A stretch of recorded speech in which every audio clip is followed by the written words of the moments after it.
So second day of the Headingley test is over, and what an observing day of test cricket it was. It was a kind of day that makes test cricket so great, so fantastic to watch. It started innocuously, and it was a day which would be dominated by Indian batters just like yesterday, and India would be piling on runs and they would be making life miserable for England team.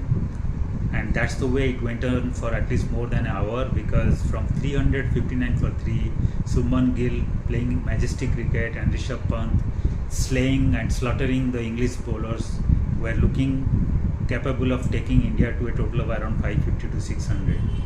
And then at 430, Shubman Gill had a rush of blood and he perished against Bashir, and that's where the momentum changed. That's where England smelled blood, and then England started putting pressure and India succumbed. From 430 for 3, India were all out at 471. That means they lost 7 wickets for just 41 runs. Just the kind of collapse India has been having in the last 2 years against different sides. Many a time that kind of collapse has resulted in India losing the test. This time, because there are 3 top batters who scored centuries to put India in such a commanding position before that collapse happened. Maybe India has been lucky that this collapse might not look as devastating as it should, and maybe India can escape in spite of that collapse. But the disturbing trend should not be missed just because India's total looks impressive at 471, because 471 would be considered a damn below par total if you consider that India were at one stage 430 for 3. So India has to address this disturbing trend and has to arrest this trend, and India has to do something about it. It's just not acceptable to lose 6 to 7 wickets for just 30-40 runs. So anyway, 471 was at least 75 to 80 runs below par than what India should have reached comfortably, considering how they were batting. And it looked England had still a small window to come back into this game. But then when you have a bowler of the caliber of Bumrah, then even 471 can look like 600, and that's what happened on the same kind of a flat pitch without much help from the air or the pitch. When Bumrah got the ball started talking, and then he made the ball talk and he made the England batters dance. Every ball he bowled in his first spell looked like capable of dismissing an English batter, and he took one batsman out, that is Crawley, and to put pressure on them. But the only problem is that he could bowl only 5 to 6 overs in any spell, because he can't just keep on bowling for the rest of the day. And England batters were aware, so they just somehow managed to survive against his first spell. And after that the pressure went up, because India's support cast was really mediocre and bad, especially in the first spell. Maybe towards the end they started picking up and improving their standard, but in the first 15 to 20 overs they were pretty ordinary. Siraj was erratic, Prasidh Krishnan was way too short, boundaries were coming at will, and Shardul was somehow not giving his ball to bowl, and Jadeja you won't expect on the second day on a flat pitch to do much with speed. So England took the advantage of that. They played strategically, they just let Bumrah's spell to be over and then started counter-attacking the rest of the bowlers, and then they had a 100-run partnership very fast at a rate of around 5 runs per over, and they reached 126, and the pressure was somehow over for them. But then Bumrah had to make a comeback after a little rest, and when Bumrah came back, he took out Duckett, who was looking so dangerous. And once Duckett was out, they had to maneuver, or they had to handle Bumrah with little caution. And this time they knew that again Bumrah could only bowl 5 to 6 overs, and once the second spell of Bumrah was over, Root and Pope started again piling on the runs and started looking very confident.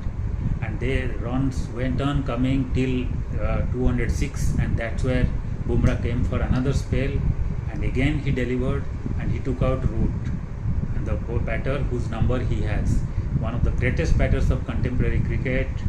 He has taken him 9 times, and today was the 10th occasion he took his wicket, and Root had no answer to his ball, and he just looked very ordinary when he got dismissed. That's the kind of effect Bumrah has been having over all the top batters from all the top countries of late.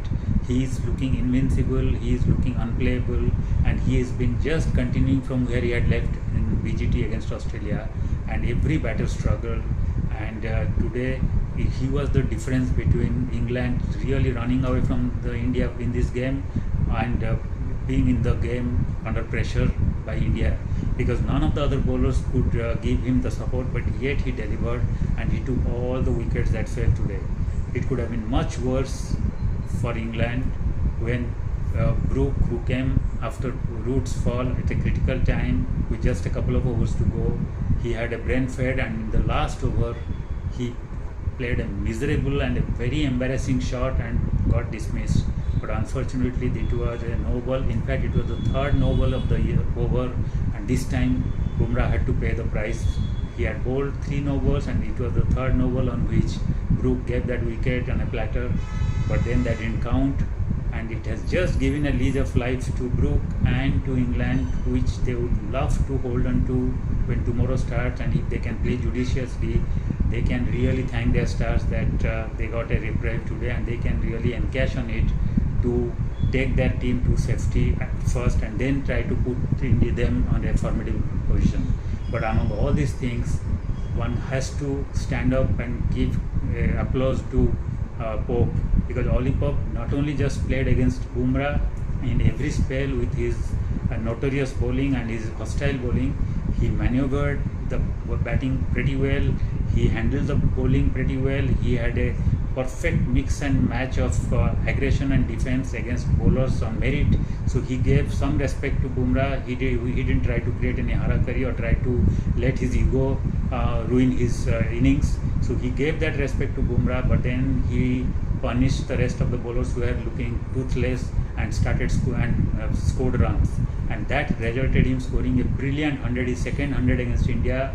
If anybody remembers, his majestic 175 at Hyderabad was a fantastic knock. It was one of the greatest knocks, and that time it looked that knock has put him in a top bracket of English batting, and maybe he was ready to now jump into the next bandwagon of elite cricketers who would be dominating batting in the world for the next 2-3 years. But then unfortunately after that knock, he had a decline which had been so sharp that he has been falling short of even scoring 10 runs in many occasions, to such an extent that there has been huge call for him to be dropped from the team, and there has been a lot of criticism that he has been getting a very long rope. Now it's time for England to move beyond, because they have anyway Bethel there, who is such a talented batter, and there has been a lot of demand for Bethel to replace him. But then in the last test he played against Zimbabwe, Pope again delivered with a majestic 175 to shut the critics and to make himself eligible to play this test. And then the management had real confidence in him. They played him, and again he has delivered with an unbeaten 100 today. That too against a bowling lineup that consists of Bumrah. And he played Bumrah in every spell, because he came after Crawley's dismissal in the first over itself. So he has been there, and he has been facing the hostile bowling of Bumrah, but he has played him with real merit and has tried to negotiate him to the best of his ability. He has not become too restless or anxious, and he has played for his team and he has delivered. So a day should belong to Pope as much as that day belongs to Rishabh Pant's century, which was our Shubman Gill's. Now talking about Rishabh's century, it was his 7th century as a wicketkeeper, which is the maximum by an Indian wicketkeeper, because he broke MS Dhoni's record, and now he becomes the exclusive record holder. And what a fantastic century it was against England. And England seems to be his favorite nation, because he has been scoring so many centuries against him, and he really punishes English bowlers. He fancies them. So in the beginning, in the first hour belonged to him and his century, but then the day belonged to Bumrah and Pope's century. Now the game is very delicately poised, though it looks slightly tilted towards India after Root's dismissal. But the disturbing trend is that all the wickets has been taken by Bumrah. Bumrah looks the most lethal and potent, and he looks the only bowler who can really put India in a winning position. But so far the rest of the bowlers have not been very effective. They were pretty bad in the first couple of spells, but of late they have all improved a little bit. That's a positive sign. So hopefully tomorrow they would still improve upon their line and length, and they would have watched and followed their video analysis, and they would have seen what they did wrong, and maybe they would give a better display. And if they give a slightly better support to Bumrah, then India can be a really handful against these English batters, and then the game can be completely in India's grasp. if Bumrah manages to take a couple of wickets in the first two spells, and then the rest of the bowlers then try to chip in with their wickets.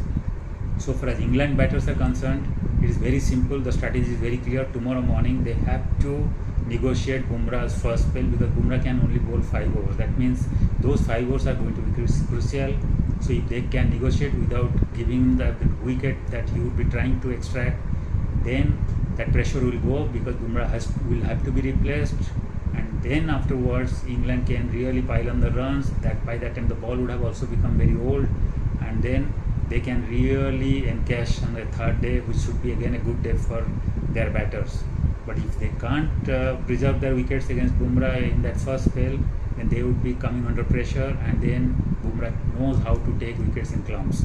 So it will be a very important first session, which will maybe most likely decide which way this test is going to be finally decisively taking a turn towards either England or India. Right now it is slightly in favor of India, and if England wants to keep the game in a balance, they have to handle and negotiate Bumrah.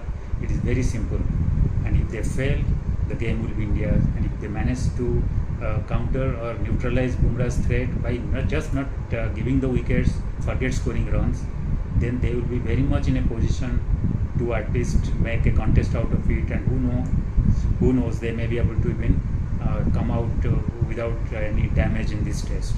So let's wait for another 18 hours or 16 hours to see how this game plays out at the end of the first session tomorrow. So let us wait for that. Thank you.